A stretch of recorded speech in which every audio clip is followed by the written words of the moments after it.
Welcome to Coffee with Democrats, a sensible platform for progressive conversations. Coffee with Democrats is a grassroots movement dedicated to hearing from Democrats, candidates, legislators, and friends from all political backgrounds who want great conversations.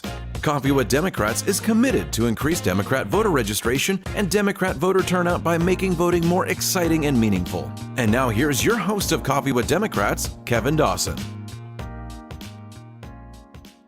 All right, good morning. We are here today on Coffee with Democrats with a very special guest, Sam Grimaldo. I would butcher your middle name, your full name, I should say.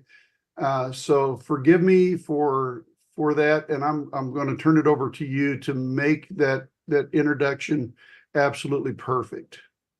No problem, Kevin. Thank you so much for having me here. Yeah, my full name is Sam Wargin Grimaldo, two last names. My paternal last name, Wargin, and then my maternal last name, Grimaldo. So I'm happy to be here.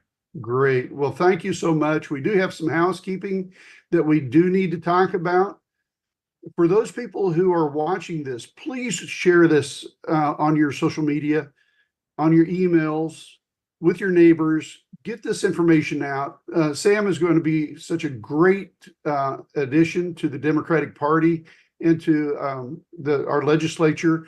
We really need to have more people like him. So again, as people who watch this, please take the responsibility to share this. That's why this is so important. We're going to have this on Twitter Live, Facebook Live, and YouTube Live. So you're going to be able to take any one of those three platforms and share that with as many people as you want. So on YouTube Live, it's at Coffee with Democrats 7998. On Facebook Live, just look us up on Coffee with Democrats. That's probably the easiest way to do it. We've got a big long link on the Facebook side. I won't bore you with all that, but again, Facebook Live, just go to Coffee with Democrats. And then on Twitter or X, whatever you prefer to call it, it's at Coffee with Dems. They shorted us. They wouldn't let us put Democrats in there. So it's just at Coffee with Dems, all one word.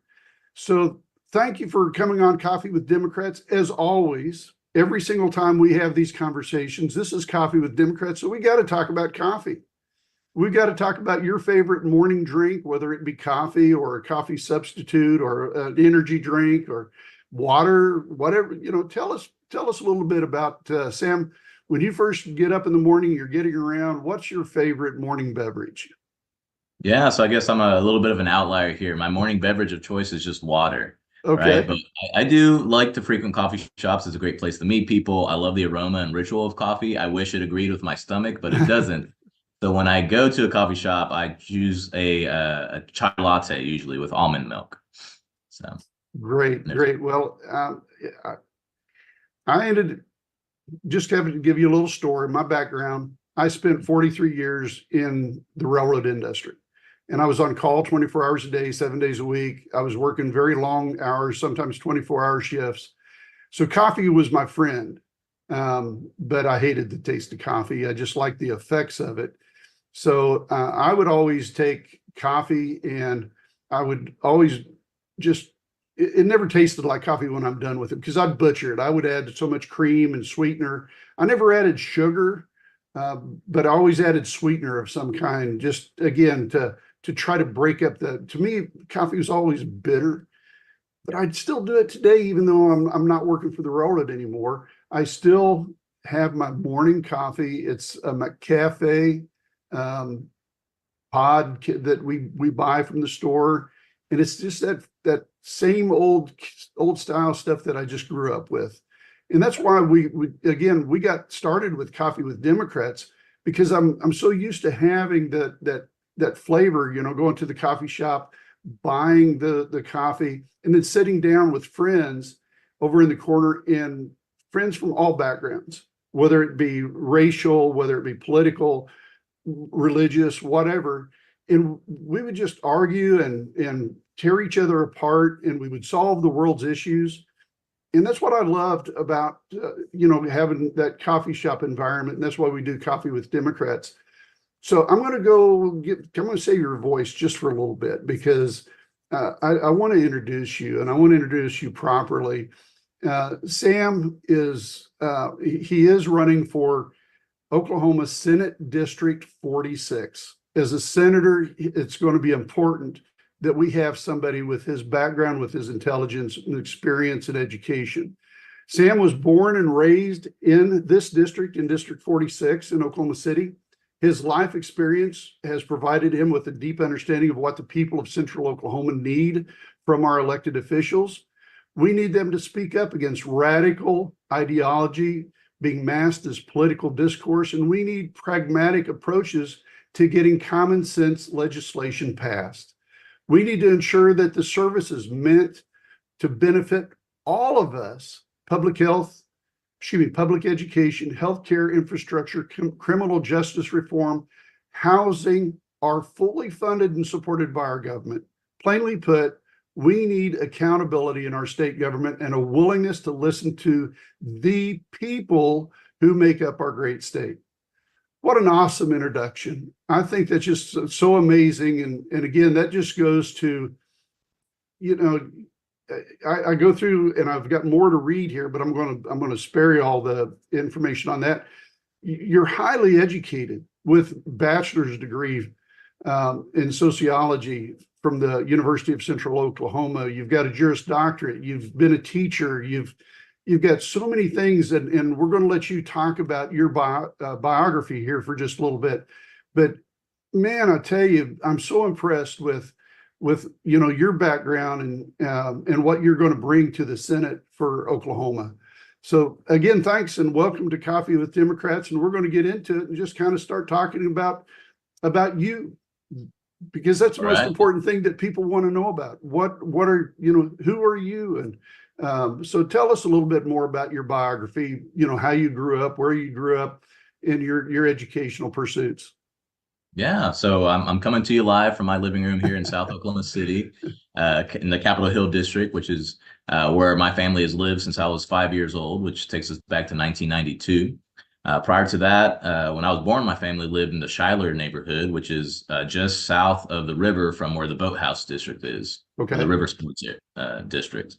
And so I'm very tied to South Oklahoma City. I come from a multicultural family. My father, I believe, has European ancestry from Chicago. He made his way to Oklahoma and met my mother, who had recently immigrated here from Mexico. So I definitely have that experience of living in both cultures, but having been raised and currently living in South Oklahoma City, which has become a largely Latino hub in Oklahoma City. It's still a multicultural place, still a multicultural part of the city, but I think a lot of the business signs you see out here will be in English and Spanish. And so that's really painted the story of my life. I went to school down here on the south side, just a few blocks from where I am right now at Lee Elementary. And then for middle school and high school, I attended class in SAS. So which I think is still probably the most diverse school in all of Oklahoma. And so you get exposed to a lot of different realities there. I made friends with people I never thought I would have met prior to that. Friends from wealthy, affluent backgrounds, and going to their houses for birthday parties and sleepovers was, an awe-inspiring experience for me as a kid from a working class family here in South Oklahoma City. And I'm one of 5 kids, so I was very much used to a crowded house. My father was a maintenance mechanic for Trinity Railroad Industries, and then my mother worked the assembly line for Carlisle Foods until she retired. But she always worked kind of those assembly line work or jobs. At one point, she was the lunch lady at my elementary school. So very much humble beginnings. And, I still try to stay as rooted in that and remember that as much as I can as I progress through, whether it's higher education or currently practicing law and then, running for state senate. I want to make sure that I'm bringing those experiences, that background, that respect for my upbringing with me. So you talked about where you were raised at. Let's talk about your educational pursuits. So one of the things in Oklahoma we always got to talk about, and I don't know whether maybe it's probably a stupid thing to talk about. We always talk about sports and how kids develop themselves during sports. But did you have any sports background coming out of high school? Not so much in high school, but in middle school, I played soccer. I'm a member of the 2001 All-City Soccer Championship team, the Classen Comets.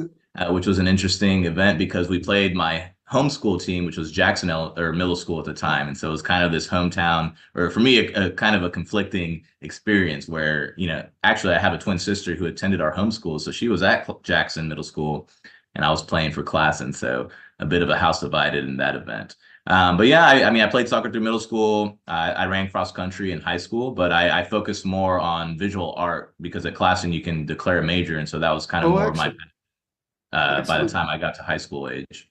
So after graduation, what did you decide to do as an adult?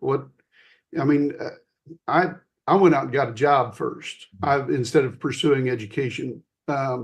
And I can't say that was the wrong thing. It was just it's just what I did. But I know a lot of people will go directly into education. Tell us a little bit about your transition from the K through 12 and what you did after that.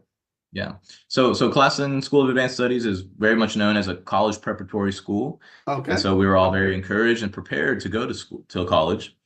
And so I ended up going, I only made it one semester, but I went to a private liberal arts school out in Salt Lake City because at the time, Oklahoma City still hadn't really developed into what it is now. And kind of the pervading notion was to get out of state and go get an education, maybe someday come back. And so that was my idea. And I went out there on a full tuition scholarship, and it wasn't the place for me, experiencing culture shock. I had been exposed to, like I said, a bit more of an what it's like to be around affluent people, but that was just, a private liberal arts school where, the biggest interest was skiing and snowboarding. It just it didn't mesh well with my background of growing up in South Oklahoma City. So I dropped out. I actually had a really tattered experience in higher education. I did one semester, I dropped out, took a year off, worked, moved back to Oklahoma. And then I decided to go back to school at OU. And so I did 2 semesters there. And was still studying studio art before I realized that, wow, without a scholarship, without, having to work my way through it, I don't know if I want to risk it all on, a career or a potential career in the arts.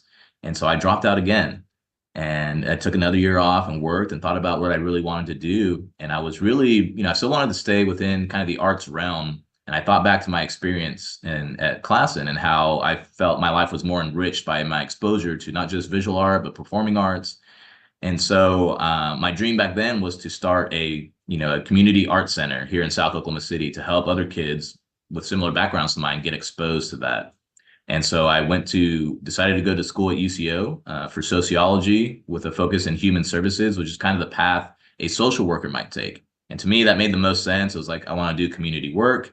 I want to be educated in that. And so I went down that path. And it took me 6.5 years, but I finally graduated from college with my undergraduate degree in December of 2012. Well, and I can't, I'd never disparage anybody on their education and how they get it, because it took me, let me see, it took me 30 years after graduating high school to get my bachelor's degrrie.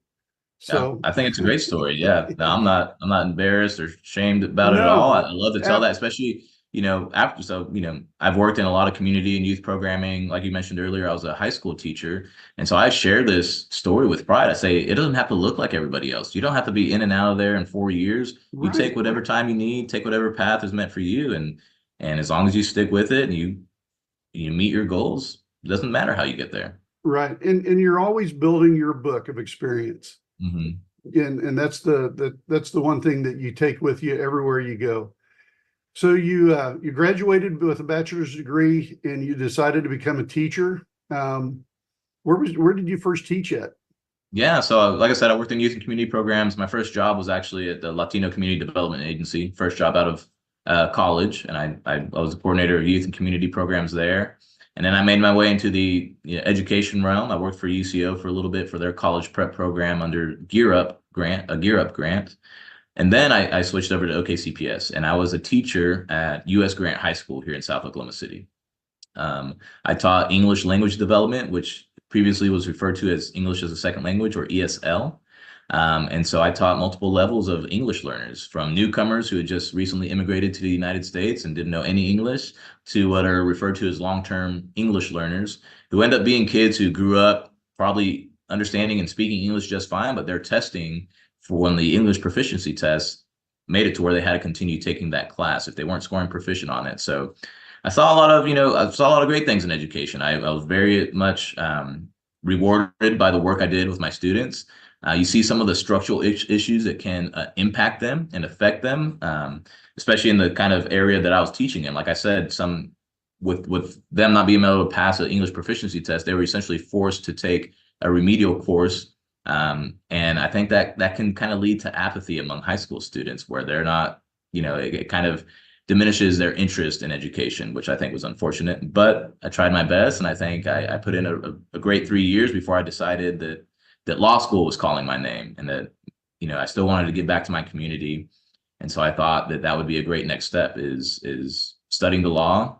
When I was a teacher, I saw how different areas of the law impacted my students and their families. You have education policy. Our state legislator is the one who determines the funding formula and distributions among our school districts. You have our state board of education that determines what are the rules that guide our school systems and our school districts in the state. And then on the other ends, you have labor laws that impact their parents and our students when they get into the workforce. Our criminal legal system, which some of our kids get caught up in, and how that might impact them and their educational opportunities going forward. So a lot of different areas I thought kind of compelled me to seek further education in a different way in which to provide and contribute to my community. And that's such a great story. And again, you did achieve getting your bachelor's degree. You became a teacher. You were giving back to the community, and you saw a calling to become an attorney. So where did you go to law school at? I went to OU Law, down in Norman. So I commuted from here in South Oklahoma City down to Norman for 3 years. And I was there. It was an interesting first year because I started in the fall of 2019. And then, of course, the pandemic was my second semester of law school. Right. So, the second half of my first year was all online. And so was the first semester of my second year, or the majority online. But when you're motivated by something that has such a compelling pull on you, whether it's giving back to your community. The other thing I don't know if I mentioned was the impact of the teacher walkout on me, right? So I was a teacher during the 2018 walkout. And again, you see how lawmakers in our state legislature can impact the quality of education that our students receive, the quality of services that their families can access.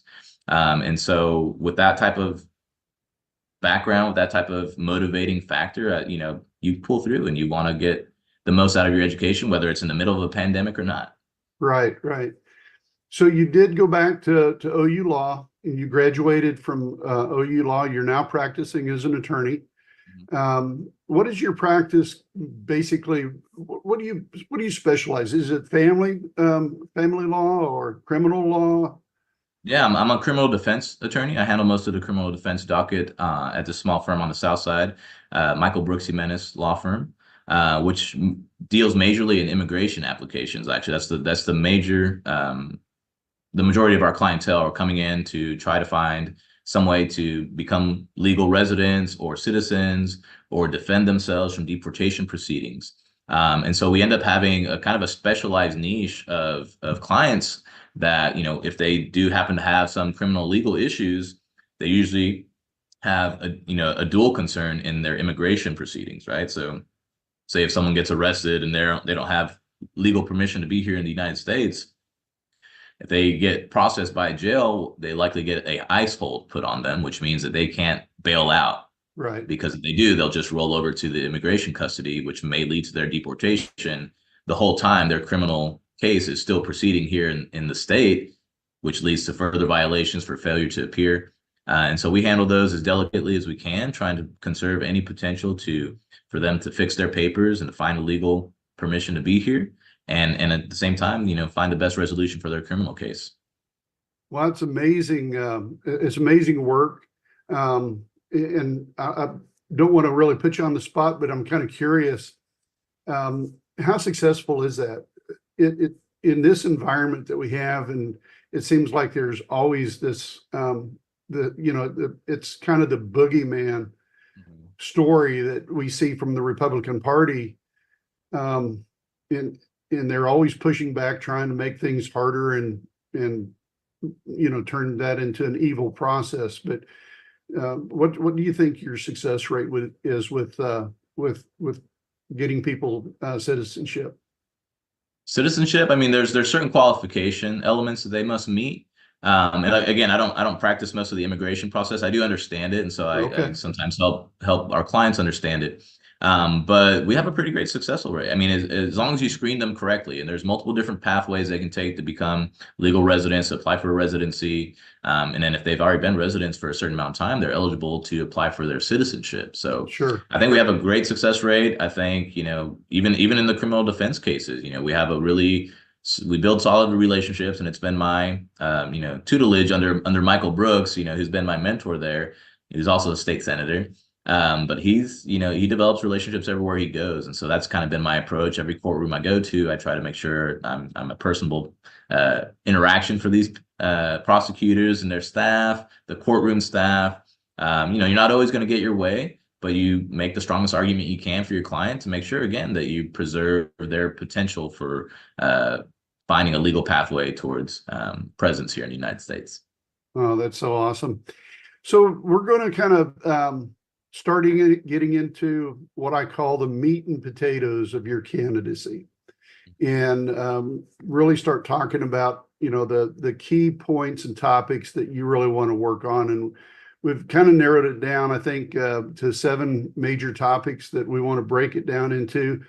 And the first one is to talk about, do you know if I say you, I said that wrong. Let me start over again. Do you have a Republican opponent? Not that I know of. Okay. I think, I don't think we have any Republican. There's an independent that filed today, but that I don't think it's a Republican-leaning independent. Oh, good. So, do you have any anything on anybody that you want to talk about on that side that maybe, and I say that in the wrong way, but again, it's just the way that I'm kind of phrasing things, because I'm looking for your pathway to become the next senator, and the obstacles that may have been put there, landmines that have been laid by somebody previous who may have been a Republican or an independent, somebody who is radical or not radical, but stuff that you're going to have to try to overcome now to try to get people to vote for you. Yeah. So do you have anything like that from previous opponents or people that have previously been in that office? Well, I mean, I'm kind of fortunate in that Senate District 46 has been a pretty much a stronghold for Democrats in Central Oklahoma for a while now. And so I don't know if I have the memory to go far back enough to when there might have been someone who laid those landmines. But I can speak generally to kind of the atmosphere in Oklahoma politics. And I think we kind of all understand, especially as Democrats, that we're in a super minority here. Mm-hmm. And Republicans can essentially have their way without even talking to Democrats, without even including them in any of the official processes, because they don't necessarily need our votes. And so with that in mind, it's important that we plan for the future of Democrats. We take into understanding that our state, just like the rest of the country, is moving towards a multiracial, multicultural democracy.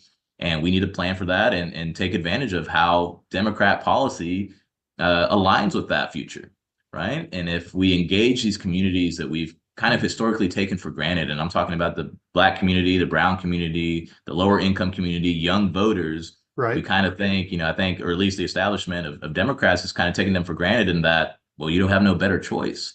But that's not enough these days. We don't need to just compare to something else and say we are not that. We need to show them exactly who we are and give them something to vote for and someone that they can believe in to vote for. And so that's kind of been the impetus of my campaign. Is I didn't see that in the field when I announced my candidacy back in September. And I wanted to make sure that a district, as, like I said, is safe Democrat, is, I think it's fair to say this is a pretty progressive district as well, but it's also young and it's diverse. The average age for voters in Senate District 46 is 33 years old. Oh, that is young. So we're pretty young here, and we've got plenty of potential. There's these heavy hitting districts here. You've got the Plaza District, Capitol Hill, where I am, Paseo, Heritage Hills, Mesa Park, Midtown, downtown Oklahoma City, Edgemere Park up on the north side, and then all of Del City, as well as Valley Brook, Crossroads area, Southeast Oklahoma, Crooked Oak, Schuyler, where, neighborhood I lived when I was born, very diverse district. And so it's important that we uh, use this platform in this Senate district that has such diversity, not just, like I said, in terms of race or ethnicity, but in socioeconomic diversity and lived experiences. We need to take advantage of that and really make this the hub of our future as a Democrat Party. And so that's what I intend to do. And I think I'm a great representative for that. And like I said, I didn't see that before I entered the race. And so I'm hoping to take that all the way to the state Senate. And that's such a great story, and that's such a great commentary of what you were just talking about. If we could just get that one district to increase its voter turnout, and we could actually affect statewide elections, like for Absolutely. governor, for superintendent of schools, which has been a complete disaster. But even as much as we I don't know that our current attorney general is, he's got leanings towards MAGA, but at the same time, the previous guy to him was a complete disaster, wanted to completely destroy our legal system. And so we really need to encourage people in Senate District 46 to get out and vote, because Absolutely. not only is their vote going to be to support you, but their vote on other issues can really impact, a broader base as well. And they can be leaders rather than followers. That's a great commentary. Thank you for bringing that up.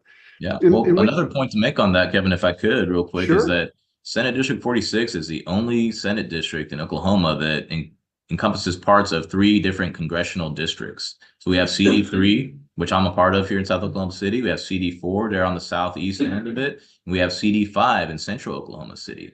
So like you were saying, if we can mobilize voters in this district and get bigger turnout for a Senate race, and when it comes to our congressional district races, we can actually have a say in those. And that's maybe to speak to the kind of the Republican influence on it. They redrew the lines back in 2021 to benefit the Republican Party and to squeeze out Democrats in central Oklahoma. But we can take advantage of that. And now I think we've got 2, maybe even 3 congressional districts in play if we can mobilize our base to get out and vote. That's great. I'm 100% supportive of that, and I really encourage us and encourage the followers that are listening to this to spread the word, and the spread the word of the good works that Sam is working on and increase voter turnout. That's when we look at our bottom line of Coffee with Democrats, we want to do 2 things. We want to increase voter registration. We want to increase voters at the polls, and we want to elect Democrats. Those are the 3 pillars that we're looking at that we want to work on. We need to talk about the next bullet item that I have here, and that's, our current public teacher crisis. And I've had somebody else that came on here, and they said that literally since 2018, you could see the teachers leaving the state of Oklahoma from the satellite in outer space. There were so many people that were leaving. So from your perspective, talk about the current public teachers crisis.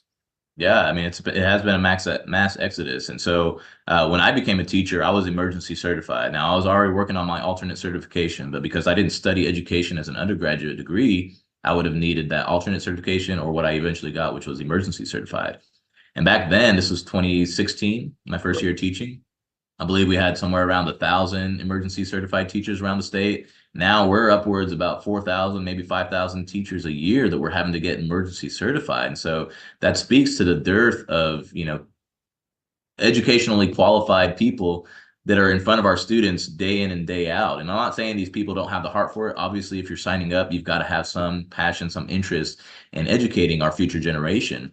But to know that these people haven't received the pedagogy of education and approaches and learning how to lesson plan, which is something that I struggled with too. And I, having gone with a sociology degree, there's still the practical matter of how to teach that this emergency certification doesn't provide, and that you kind of it's like on the job training, which is kind of a challenging reality to swallow as, someone who's such a big supporter of public education. We want to have the best qualified teacher in front of students in every classroom. And so it's and we've tried certain things. Even in 2018, we passed historic teacher raises, which my argument was that raises for teachers shouldn't be historic events. They should be regular events. We Right. should be regularly rewarding them and keeping up with cost of living and inflation. And we haven't been able to do that here. And then making sure, I think there's, the current superintendent administration has passed incentives to get teachers to move back or to get back into the teaching profession with bonuses. And that's had its own problems where they're trying to claw back those funds from teachers who receive them.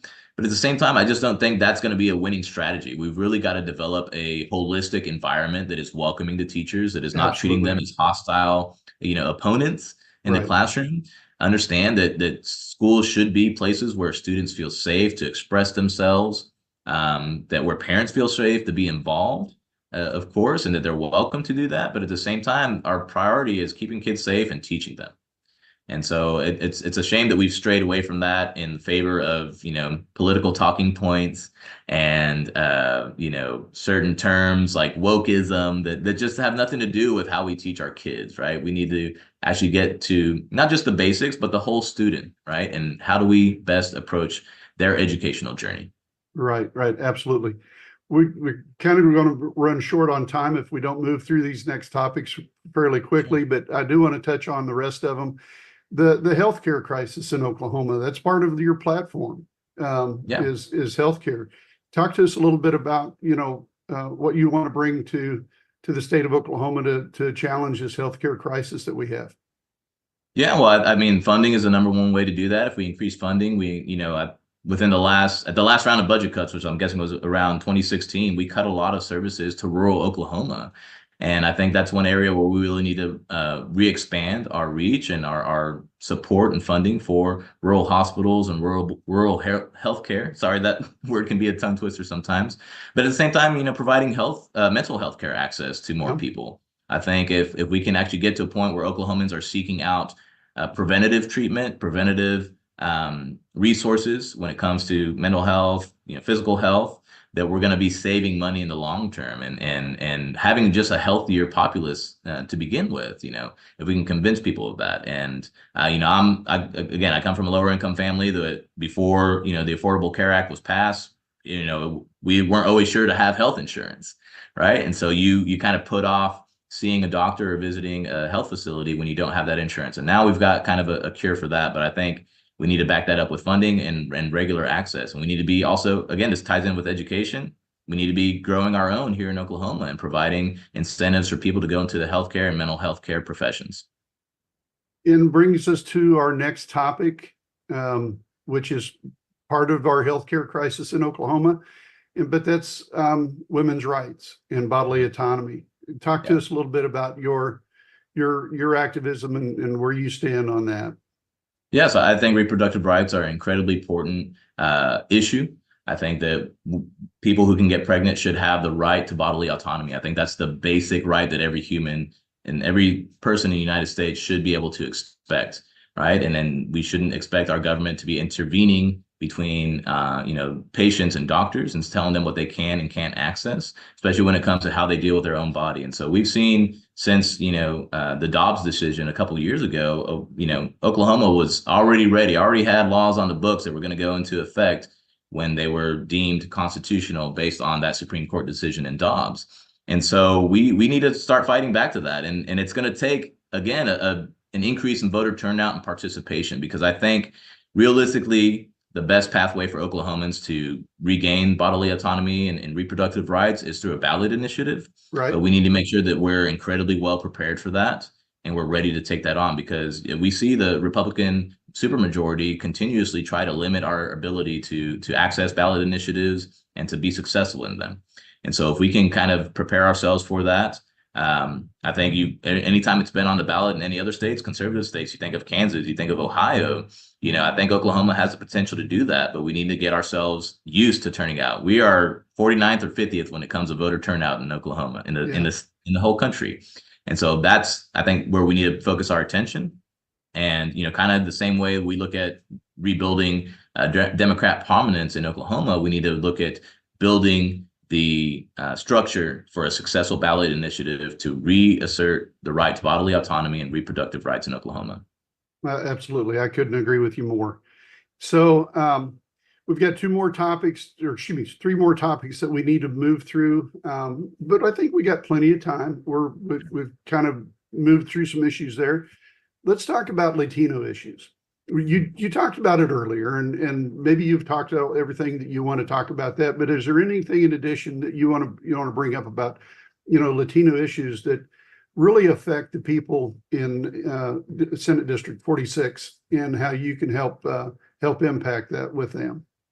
Yeah, well, we see, it's almost like every decade we have a new anti-immigrant, anti-Latino law that gets proposed and starts making its way through the state legislature. And this year happens to be that year.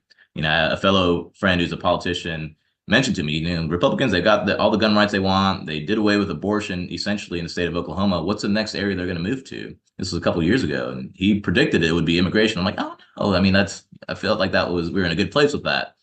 But no, that's where they've moved to. You see Texas with SB4, and then as soon as that was kind of up in the appeals court and it was paused, our state attorney general and our Speaker of the House both made announcements that they would be pursuing legislation in the state of Oklahoma to make it a state crime to be an undocumented immigrant in the state of Oklahoma. And in addition to that, we had two House bills, one of which proposed to limit state funding to any entity that provided a benefit to undocumented folks. And the other one that just, again, made it a crime to be undocumented and to be arrested for some other issue. It made it a felony crime with up to 5 years imprisonment as punishment. So, we have a lot of sentiment that we need to start responding to as a community. And I think it's, maybe one bright side to look at is that this would get our community animated and involved in the political process like it tends to. And so it's an important way for us to get active. It's an important issue for our community here because a lot of us lived in mixed status families. I mean, my mother, before she became a resident and then a citizen through marriage to my father, was an undocumented immigrant here in Oklahoma. And so the fear that those types of proposals instill within our community is something that I think we can convert into motivation and political action. And we've seen the benefits of that. We have a legislative Latino caucus that is putting in work against these bills, and they're fighting behind the scenes. They're building those relationships within the state legislature to make sure that these xenophobic, poorly thought out bills that would really ruin our economy here in the state of Oklahoma because of the economic contributions and cultural contributions of our immigrant community provide for the state. So the more people we can get in there that understand that have that lived experience and direct connection with these immigrant communities and multicultural backgrounds, the better we're going to be able to keep those bills from having any type of negative impact throughout our state. So I think it's really important for people that are in Senate District 46 to really think about having an attorney judiciary qualification as a legislator to be able to help impact and drive these issues that you're just talking about, not only the cultural issues, the mixed issues, but also to legally combat somebody like this radical white supremacist House of Representative guy. I won't mention his name, but he's from rural Oklahoma. Did not have a Democrat opponent, so I'm going to say he was not elected. He was appointed by his district and then he comes into the Capitol and starts talking about Latinos as criminals and terrorists. And it's such a horrible, horrible commentary. So really talk to us about the attorney judiciary qualification that you think legislators ought to bring to that, and also how that's going to impact the court system. Yeah.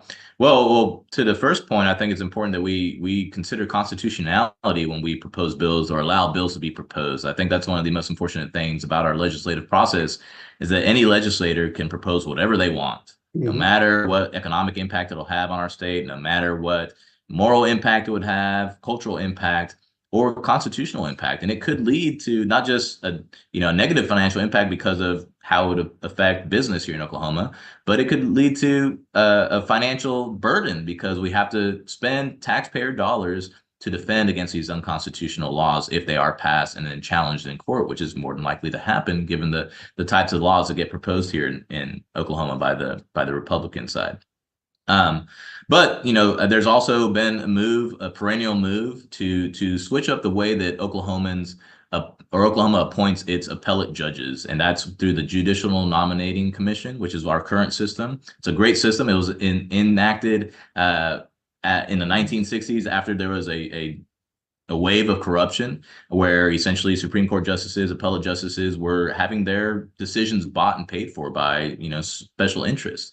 And so in the wake of that, we came up with the Judicial Nominating Commission, which has served its purpose well. And it includes non-lawyers on the commission to help vet and appoint candidates for judiciary that would then get approved by the governor and, and by the Senate. And so the current move is then to get rid of the Judicial Nominating Commission and make it a straight appointment with Senate approval, right? State appointment by the governor with Senate approval, which I think it leads to more partisanship in our judiciary. Our judiciary is meant to be an individual, independent branch of government that can check the other two branches of government here in the state. And so to make that more of a political branch, I think is a huge mistake. And it's necessary that we have people who understand that, who have, a legal education or legal understanding enough to see the damage that type of move could cause. And it's such every single time I ask you a question or bring up a topic, I'm so impressed, absolutely impressed with the professionalism and with the way that you are able to convey that back. The messaging that you have is just so perfect, and I can't speak highly enough about your candidacy and how people should get behind you. We've got to talk about one more thing.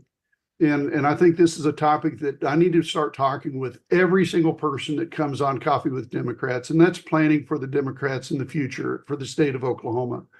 What is your vision for that? How do you think we need to change what's taking place and how to improve, the prospects, and not only just the prospects, but the whole ideology and thought process of what it's like being a Democrat in the state of Oklahoma? Yeah, well, I think the one word that comes to mind is engagement, is engaging our community. We can't forget that they're the reason that we have the opportunity to run for these races, to get elected to these positions. And I think Democrats, as proud of a Democrat as I am, on a national level, even on a state level, I think we've kind of dropped the ball when it comes to engaging these communities that in certain ways we've taken for granted. I think I touched on this earlier. We expect that they don't have a better choice, especially when it comes to my community, the Latino community. We kind of bank on the issue of immigration being the deciding factor for these people. And so because Republicans are against immigration and Democrats are generally for it, we take that vote for granted. We take that engagement for granted, but it's just not enough. And we see signs of that in areas like Southern Texas, where you have second and third generation children of immigrants, grandchildren of immigrants, who immigration isn't the most important thing to them, and it's not going to be going through the future. That there's other real life, everyday life issues that they have to deal with. There's the economy, there's education, there's public services, infrastructure that they want to make sure that they can have an input on. And so we need to be engaging them and listening to what their issues are. And I don't even claim to speak for my community as a whole, but I'm just one member of it. But my approach to running this race, to engaging politically, has been to knock doors, to attend community events, to understand what are the issues important to my community members. I think I have a good track record with that and experience, having been a teacher. I'm not an authoritative teacher. I want to listen to my students and see what they want to learn. I want to listen to constituents in Senate District 46 and see what their issues are, what they want to prioritize when it comes to the state legislature. But yeah, we're going to have to plan for that future by doing that. We're going to have to engage these communities that have been forgotten. I can't tell you the number of doors I've knocked in South Oklahoma City on the east side of I-35, where I knock a door and they've never had anybody knock their door before for a political race.